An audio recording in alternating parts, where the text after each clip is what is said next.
So a few days ago, I just did a video on the dangers of waiting too long to do a C-section when there are signs that your baby is not tolerating labor. And after that video went up, I had a few mothers who reached out to me with a different type of question. And that question dealt with this. I did have a long labor and I did have a C-section, but my baby still has an HIE, brain injury, and subsequent CP diagnosis.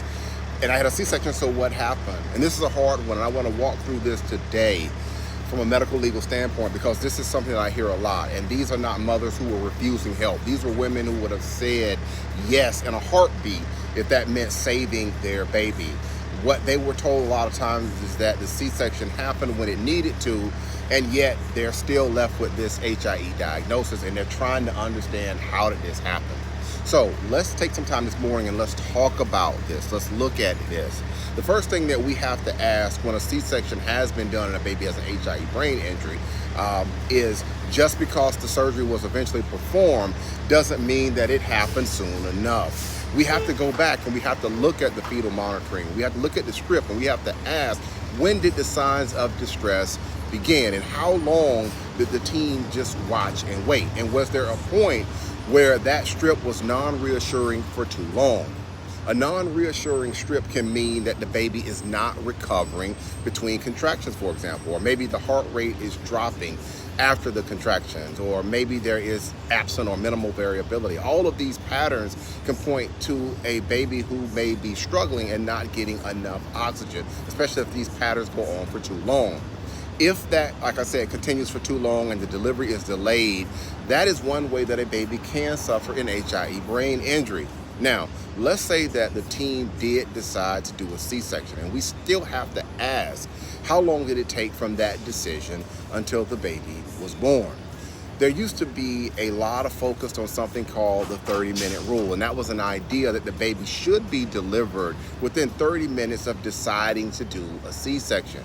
And that number now is being questioned by ACOG, and they're trying to say that there is not a one-size-fits-all for this situation. But that does not mean that timing does not matter. What matters is how urgent the situation is. If the baby is in distress and not recovering, the team should be moving quickly with all of this. They should be organized. They should be prepared. They should be ready to deliver without an unnecessary delay. If there were long gaps before the C-section began, or the issues that slowed down the response, those things, we have to take a look at those closely. Because even if there was no exact time limit that's written in stone, the real question is whether that team moved quickly enough given what was going on with your baby. And medical experts will make that call. Another thing that we have to look at is what was happening in the strip just before the baby was delivered. If the baby was already in a prolonged bradycardia sense, or if the strip showed a sustained pattern of fetal distress, that can tell us that the damage may have already occurred by the time the C-section happened. And again, medical experts can talk about this. And here's something else that has to come up in these cases. And sometimes Pitocin will still be running even though the baby is in distress.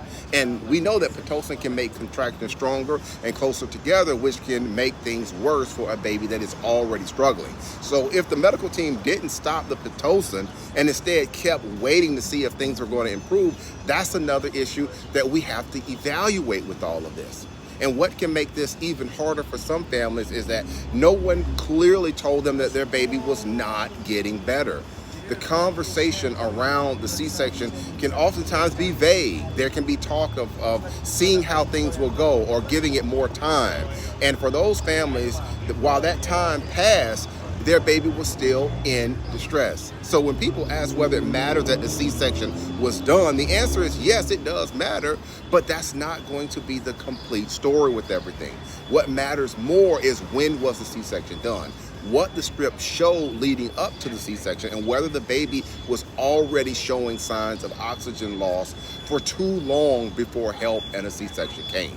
These are the things that we have to look at closely, because a baby's condition can change fast during labor, and waiting, even with good intentions, can cause harm that no parent ever saw coming. Again, I'm Marcus Boston, and if you have any other questions about your baby's HIE brain injury or subsequent CP diagnosis, if you have these types of questions from a medical legal standpoint, don't hesitate to reach out and contact me. You can find out more information about me in my profile. If you're watching this video on certain apps, you can send me a DM and we can chat a little bit about what's going on with your baby story, or you can just wait and watch the picture that follows the end of this video. All right, that's going to be it for this morning's quick educational video. I'm going to finish up my coffee and I am going to get back to it. Got a whole bunch of medical records to review and case prep stuff to get done today. All right, everybody, take care. Have a great weekend.